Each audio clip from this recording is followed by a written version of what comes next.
కొణిదెల నాగబాబు ప్రస్తుతం MLC Janasena party తరపున ఎమ్మెల్సీగా గెలిచి ఆయన ప్రమాణ స్వీకార కార్యక్రమం కూడా ముగిసింది.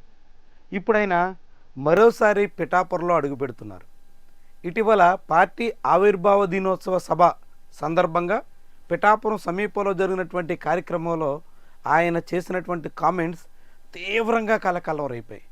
అనేక రకాలుగా చర్చనీయాంశం అయ్యాయి. వాదోపవాదనలకి వేదిక అయ్యాయి.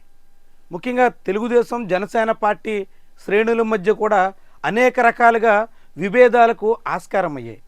ఇప్పుడు మళ్ళీ నాగబాబు ఆంధ్రప్రదేశ్లో అడుగుపెట్టి మరోసారి పిఠాపురం వేదికగా హల్చల్ చేయబోతున్నారు. ఈ నెల 5వ తారీఖున ఆయన పలు చోట్ల శంకుస్థాపనలు, ప్రారంభోత్సవాలు లాంటి అనేక అధికారిక కార్యక్రమాల్లో పాల్గొంటున్నారు. వాస్తవానికి పిఠాపురం పవన్ కళ్యాణ్ ప్రాతినిధ్యం వహిస్తున్నటువంటి నియోజకవర్గం కావడంతో అక్కడ ఆయన ఎక్కువ సమయం వెచ్చించాలని ఆ నియోజకవర్గ వాసులు ఆశిస్తున్నారు. కానీ అధికార బాధ్యతల రీత్యా ఆయన సరిగ్గా సమయాన్ని ఇవ్వలేకపోతున్నారు. దాంతో ఇకపై పిఠాపురం నియోజకవర్గ బాధ్యతను కొణిదెల నాగబాబుకి అప్పగిస్తారా అనేటువంటి చర్చ ఉంది. ఇప్పటివరకు ఆ నియోజకవర్గ ఇన్ఛార్జిగా ఉన్న మర్రెడ్డి శ్రీనివాస్ అనేటువంటి జనసేన నాయకుడు కూడా స్థానికేతరుడు. ఆయన అనపర్తి నియోజకవర్గం నుంచి రోజు పిఠాపురం వెళ్ళి వస్తూ ఉంటారు. దాంతో ఆయన పిఠాపురం నియోజకవర్గంతో పూర్తిగా అనుబంధాన్ని పెంచుకోలేకపోయారు. పిఠాపురం నియోజకవర్గం మీద పూర్తి స్థాయిలో పట్టు సాధించలేకపోతున్నారు.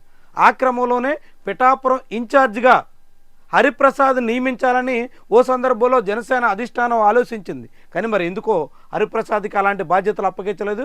ఇప్పుడు నాగబాబు ఎమ్మెల్సీగా ఎన్నిక కావడంతో ఆయనకి పిఠాపురం బాధ్యతలు అప్పగించే యోచనలో జనసేన నాయకత్వం ఉంది అనేటువంటి ప్రచారం సాగుతోంది. కానీ వాస్తవానికి నాగబాబు కూడా పవన్ కళ్యాణ్ మాదిరిగానే ఎక్కువ సమయాన్ని పిఠాపురంలో వెచ్చించేదానికి ఆస్కారం లేదు.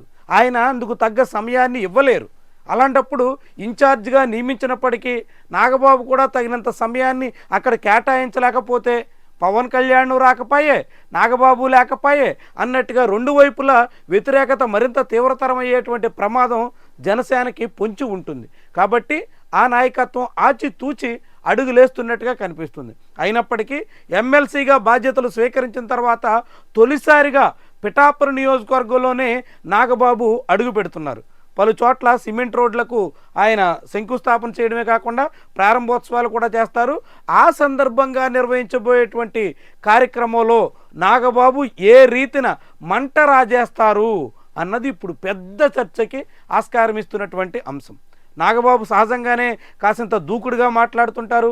అనేక రకాల వివాదాలకి ఆజ్యం పోస్తూ ఉంటారు. పలు సందర్భాల్లో ఆయన చేసినటువంటి కామెంట్స్ రాజకీయంగానే కాదు అనేక రకాలుగా కాక రేపినటువంటి సందర్భాలు ఉన్నాయి. కాబట్టి ఇప్పుడు పిఠాపురం వేదికగా అసలే మంటతో ఉన్నటువంటి పిఠాపురంలో ఇప్పుడు మరింత రాజేసేందుకు నాగబాబు ప్రయత్నం చేస్తారా అనేటువంటి చర్చ మొదలైంది. ఎందుకంటే పిఠాపురంలో నీ కర్మ అన్నట్టుగా వర్మను ఉద్దేశించి పరోక్షంగా నాగబాబు చేసినటువంటి కామెంట్స్ నేరుగా తెలుగుదేశం పార్టీ శ్రేణులకు తగిలాయి. వర్మను కూడా అవి ప్రభావితం చేశాయి. ఆ కామెంట్స్ తర్వాత వర్మ దూకుడు పెంచారు. పిఠాపురంలో పవన్ కళ్యాణ్ ఫెయిల్ అయ్యారు అని చాటేందుకు అనేక రకాలుగా కృషి చేస్తున్నారు.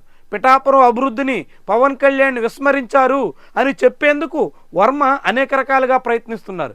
ఇలాంటి సమయంలో నాగబాబు పిఠాపురంలో అడుగు పెడితే ఏ రీతిన ఆయన తీరుంటుంది, అది ఎలాంటి ప్రభావాన్ని చూపుతుంది, దాని తాలూకా ప్రకంపనలు ఎంత మేరకు ఉంటాయి అనేవి ముఖ్యమైనటువంటి అంశాలు. ఒకవైపు పవన్ కళ్యాణ్, రెండో వైపు నాగబాబు, ఇరువురు వర్మతో నేరుగా ఢీకొట్టేటువంటి ప్రయత్నమే జరిగితే అది రాజకీయంగా అనేక పరిణామాలకి ఆస్కారం ఇస్తుంది. మరి అక్కడి దాకా వెళుతుందా? ఎలాంటి వ్యవహారాలకి నాగబాబు శ్రీకారం చుడతారు? పిఠాపురం వేదికగా ఆయన తొలి అధికారిక పర్యటనలో జరగబోయేటువంటి పరిణామాలు ఎట్లా ఉంటాయి? ఇవన్నీ ముఖ్యమైనటువంటి అత్యంత కీలకమైనటువంటి అంశాలు.